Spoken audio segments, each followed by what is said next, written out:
During yesterday's Nintendo Direct, we got a glimpse of Splatoon 3's expansion pass, and there will be two waves. Wave 1 is Return to Inkopolis.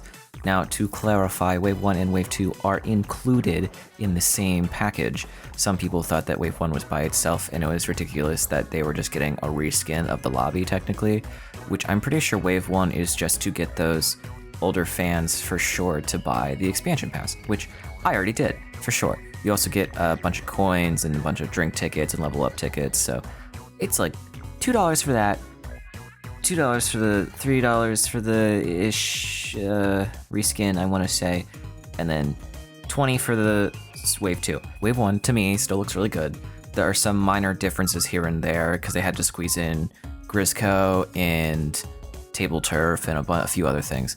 The only thing that I hope is still there is in the back alley, you were able to jump off this trash can on top of a vending machine, up top of an air vent to get to the upper walkway, I want to say, that went in front of the Squid Sisters recording studio. And it was really silly and really simple, but also it's a big thing to me, and I hope it's still there. I also just find it funny that Spike is back and not Merch. I do like Spike more than Merch, and I don't know why. But I like to think that whatever he was doing in Splatoon 2 at that coffee shop, maybe random cryptocurrency endeavors didn't work out for him, which would be really funny, and now he's back to doing illegal things in the back alley. But whatever happened to that? Because scrubbing your gear and doing all this gear stuff felt so illegal in Splatoon 1, because you had to go to this shady back alley, and they even said it was shady. And then in Splatoon 2, Merch is just up front and center, same with 3, up front and center. And I'm like, what happened to the shadiness of it? Wave 1 will release sometime in spring on the Nintendo eShop. The latest release date is May 31st, which is what I predicted was going to release, because we get the updates every 3 months, and the next update after the February-March update would be the May-June update. So we'll see what happens. If it comes earlier, I wouldn't mind. I'm very excited for Wave 1, even though it's just mostly a cosmetic thing. Now, Wave 2, there has been a lot of theories on the internet. Side Order seems to be the big thing, the big expansion, the Octo expansion of the expansion pass. A lot of theories say this is what would have happened if Team Order won in the final Splatfest of Chaos vs. Order, but I don't believe that. The reason I don't believe that is because there wasn't a story mode for what if Callie had won the Callie vs. Marie Splatfest, and the entire what if scenario I just don't vibe with at all. A lot of other people think that this is Inkopolis overgrown with bleached coral, which is a creative idea, but I don't believe that either. There is another theory that this is a young Marina. However, I don't think that at all, because in the concept art, we can clearly see the eyes of this character that we play as, which seems to be Agent 8, and they don't have the eyes of Marina at all. And we know that young Callie and Marie had their signature sparkly eyes ever since they were younger. So it is unlikely that this is a young Marina story. That is bleached coral that we see in the trailer. However, I don't think it is the actual Inkopolis that we are aware of from Splatoon 2. Reason being, not only is the Deco Tower completely different, with the lobby doors just completely missing, and now these really fancy front doors now, but also because there's a big main thing missing, and that is the overhead railway. Now, it could also still be there, I have no idea, but as far as I can tell from the trailer, the overhead railway where the train went over is completely missing. I think it is made of bleached coral. If you look at the tower in the center, it's not the exact one-for-one of the Splatoon 2 tower. Things are in a weird area, and it kind of almost looks fake and flat. And there are these scaffolding that aren't there in the Splatoon 2 version either.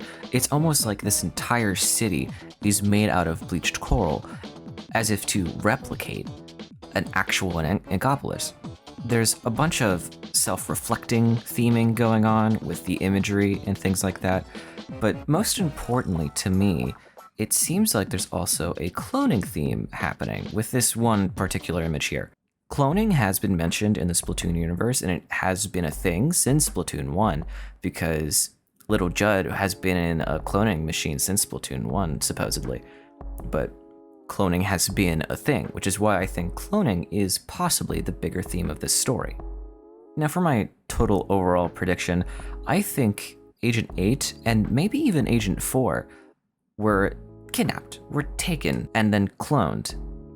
The reason I think they were cloned is because this image has more of a red-haired Octoling, which could be Agent 8 because I assume they are usually compared with red hair or a red ink color. And then this final shot of this Octoling with the gray hair that we see in the trailer, or kind of blackish, it's white, it's kind of hard to tell, but I'm gonna call it gray.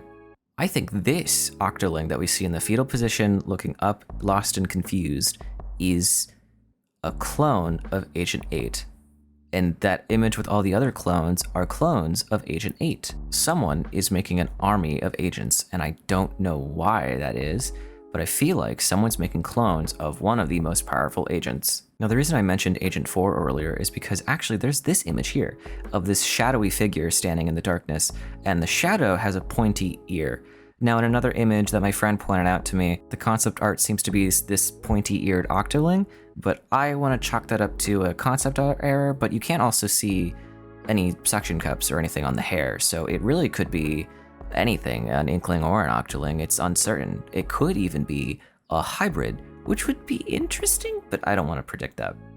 Back to that shadowy figure, I believe that to maybe be a clone or actually Agent 4 that might have been kidnapped. Someone could be kidnapping the agents trying to make their own army, so they kidnap 8 and 4, but 3 is busy with Splatoon 3's story mode, as well as Neo 3. Now, the reason for the inclusion of Off the Hook, specifically this image of Pearl, almost matches with that one of the fetal position, as if she's bending over saying, "Hi, I feel like I know you, do you need help?"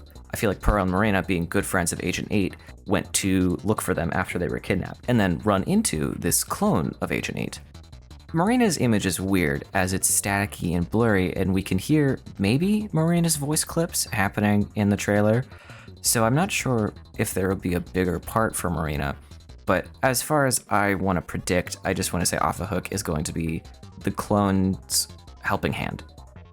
So overall synopsis of my prediction, Agent 8 and Agent 4 get kidnapped and go missing, so Pearl and Marina go searching for them and meet this clone of Agent 8 in this weird bleached coral made testing facility. I think the area that we will go through is a testing facility for clones. We will have to fight other clones that may look exactly like this, meeting the actual Agent 8 and Agent 4 on the way. The reason there's so much self-reflection imagery is because we're trying to figure out who we really are, if we're our own person, or are we just a clone of someone else.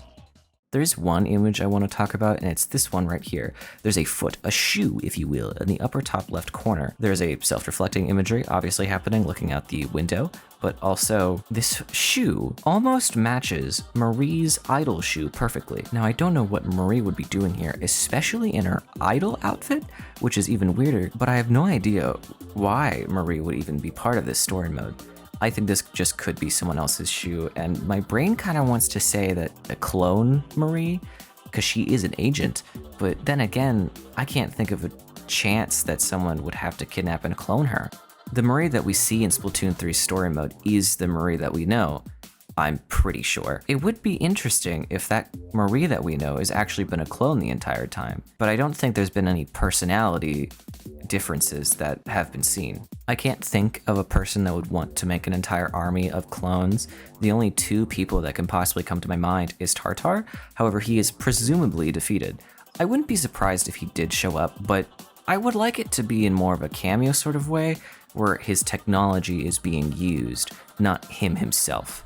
Another person I can think of is Little Judd. He himself is a clone, however, I don't know if he would kidnap people and then clone them for an army to be clones.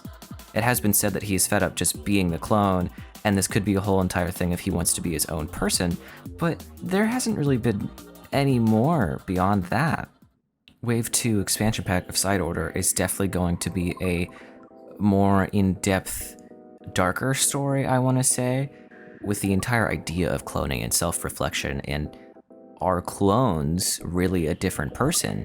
Because the 2 discussions that people have when cloning is if they share the same memory. If they share the exact same memory forever, then they are basically the exact same person. However, if you make a clone and from that moment they can make memories that you don't have, they can grow to be their own person, which might actually be what's happening with Judd and Little Judd. Little Judd might have memories of Judd, but that's not for certain. But even if it did, it's making its own memories, and he's acquiring Grizzco after you defeat Mr. Grizz in the Splatoon story mode. He's doing all these things by himself, and he just wants to be his own person, tired of living in Judd's shadow. There's this one image I want to talk about, which is this image here, with the giant black spikes. People on the internet have been figuring out that these are a physical warning to people that this area was used as a nuclear waste dump, which means that this could still be intoxicated and not safe for anyone to be in. These giant spikes were actually implemented in America in 1981 by the Human Interference Task Force, or HITF. It's just a helpful physical description for when the land might erode, these giant black spikes will peek up from the ground, which makes sense why our player character is around them. Nuclear war has also been referenced in Splatoon, so I'm not surprised to see these here, but it's definitely a really cool image, and a really cool thing that they thought about that. So I don't think there will be any new species that will be added, or I don't think beating this DLC will really add anything except for another lobby skin, because this is Inkopolis, so I think that after we beat it, we will get to the actual Inkopolis. I'm pretty sure that's all I wanted to talk about. Hopefully my predictions are genuinely right, or you guys agree with me. If you guys think something different, or you see something that I didn't, make sure you tell me. Maybe I'll make a follow-up video to this if there's an idea that I immediately agree with. Anyways, thank you guys so much for watching. I will see you guys next time, whenever that may be. See ya!